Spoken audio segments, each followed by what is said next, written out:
minhoca. Não pregue isso no culto de domingo. Ó, não pregue isso no culto. Eu quero fazer uma pergunta.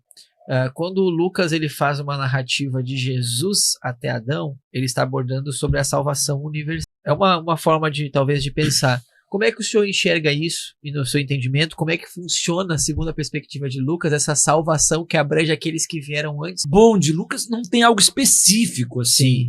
A Bíblia diz que ele pregou os espíritos cativos. Claro que isso aqui é um container de minhoca. Sim. É um de minhoca. Não pregue isso no culto de domingo. Ó, não pregue isso no culto de domingo. Deixa para a escola dominical. Mas dá para entender quando Jesus prega aos que estão cativos, porque aí que é maravilhoso. Quando Jesus disse para os discípulos, eu vou preparar lugar no céu, porque na mente do judeu só vai para o céu antes. É Jesus que inaugura, vai para o Sheol, o lugar dos mortos. Davi diz, os mortos na sepultura não te louvam. Silêncio. É Jesus que... É muito louco isso. Por isso que é o primogênito dos mortos, que ressuscita para a vida eterna. Lázaro ressuscitou e morreu de novo, está aguardando a vida eterna, se transformado, glorificado. É Jesus que ressuscita para a vida eterna. E quando ele diz para os discípulos que eu vou preparar lugares para o céu, como assim?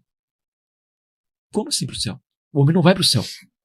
Então é Jesus que trabalha essa questão da possibilidade do homem morar a eternidade com Deus, não um lugar de silêncio. E daí quando você olha não somente, é daí que Jesus prega aos espíritos, aqueles que morreram no Antigo Testamento, crendo em Deus. Quando Moisés disse, Deus levantará um profeta semelhante a mim, e a esse vocês vão ouvir. Davi, disse o Senhor ao meu Senhor, levanta-te e assenta à minha direita. Jó, eu sei que o meu Redentor vive. Está falando de esses que estavam cativos. E Jesus se mostra que salvação somente por Jesus.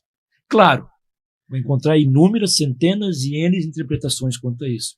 Então, esses que morreram na antiga aliança pela fé, mesmo não conhecendo o quarto homem na fornalha de fogo ardente, que é Nabucodonosor, isso é maravilhoso, né?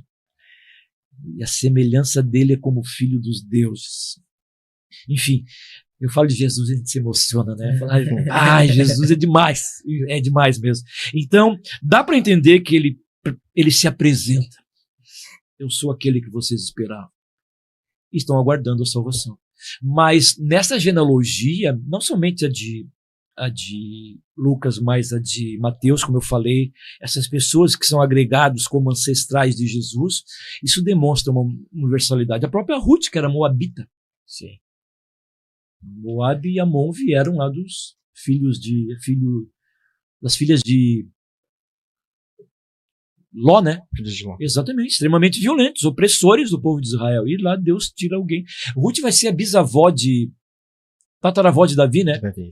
Casa com Boaz, pai de Obed, pai de Jessé, pai de Davi. Então tem essa universalidade no Evangelho. Então Jesus é apresentado como Salvador integral, físico, espiritual, passado, presente e futuro. A gente tem mania de dizer eternidade passada e eternidade futura. Se a gente fala de passado e futuro, falando de tempo, eternidade não tem tempo. Sim, tem tempo. Eternidade não tem tempo. E Jesus parece que é a ruptura do tempo. Se é que pode dizer que isso, mas ele, como dizer, o braço forte, Isaías, o braço estendido do Senhor, a raiz da terra seca. Paulo escreve Gálatas 4:4, chegando à plenitude dos tempos. E é tão maravilhoso isso, que o único momento da história que o Império Grego, o Império Romano e o mundo judaico se conheceram foi no tempo de Jesus.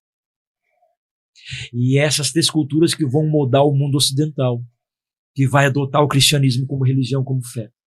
Então, porque a gente diz, por que Jesus não veio hoje? O tempo era aquele. Então, é o braço do Senhor. Eu sempre digo, as pessoas dizem que esperam sempre uma revelação a mais de Deus, mas a maior revelação de Deus ao ser humano é Cristo, é Jesus, é o Deus feito homem. Eu gosto de uma frase católica. Jesus é o rosto divino do homem e a face humana de Deus. Deus nos vê através de Cristo. O ser de Deus não quero entrar na doutrina da Trindade. A gente só explica a morte de Jesus na cruz pela Trindade.